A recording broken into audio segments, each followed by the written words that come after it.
I've always sort of wanted to be in the State House. Even though Alex Miller runs a family business and is a single mother raising two teenage boys, she still thought she had time to do it all.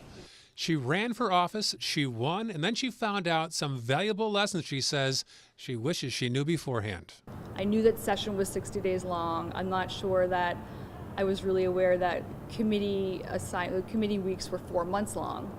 And then with a special session, it really winds up being about 8 months out of your life that you're moving back and forth from Tallahassee to home. But it wasn't just the extra time that caused frustration.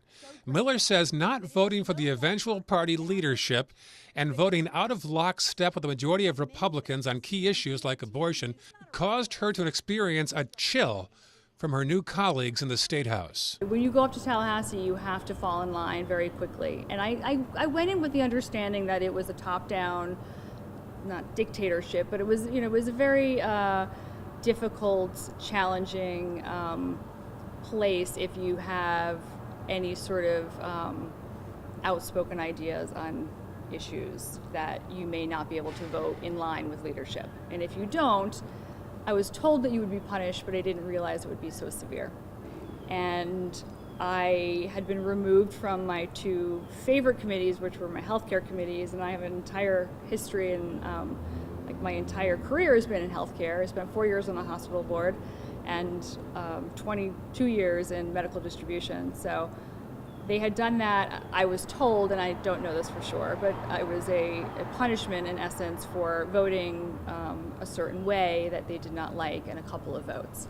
So just months into her 2-year term, Miller surprised everybody and quit. When somebody first told me that you had resigned, I recall the morning, and their follow-up was, boy, somebody must have had something on her. Right, yeah, and that's the other thing. No politicians do not resign ever, really, unless there's some sort of scandal. And so I would go to the hairdresser and she would say, all of her clients are saying, what's the real story? What really happened? And I say, it's really, I'm really boring. There is no scandal. Did you encounter some severe reaction from local people? Were people angry at you for this? Mostly people were very supportive and they understood. If there was this rumor that I had resigned to make room for James Buchanan, who is now a candidate, and there's this conspiracy, which I thought was very amusing because I had met James once. I have really no relationship with the Buchanans, and I would have no incentive or motivation to do that. In fact, Miller doesn't plan to endorse anybody in the race to replace her, a special election that'll cost taxpayers some $300,000. This special election won't be cheap. What would you say to the person who thinks that you should reimburse taxpayers for the cost of the special election? I apologize for whatever expense it does cost, but it's really just the cost of politics in Florida. We certainly waste money in several other areas. You were there for a short time, but you got some quick insight into how the system works. As a taxpayer, should I be frustrated about how things are working up there? I think it's not much different than what I imagine it to be in Washington. There's a lot of waste. There's just a lot of wasted time and a lot of power among a few people.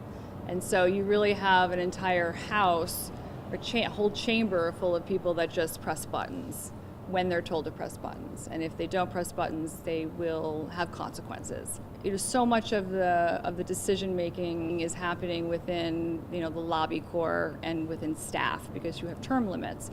So what term limits does is it forces people to try to acquire as much power as quickly as possible, which often is associated with having to work with lobbyists. Make no mistake, Miller says she is done with politics, doesn't have the personality or the patience, preferring instead to grow her family business and get involved in local charities. She says she's glad to have had the experience, but feels bad about the expense and frustration she caused in certain circles. Do I feel badly about leaving my term halfway through? Absolutely. I feel a lot of guilt over it. But it was the right decision for my family. In Sarasota, Ray Collins, ABC 7, your Suncoast News.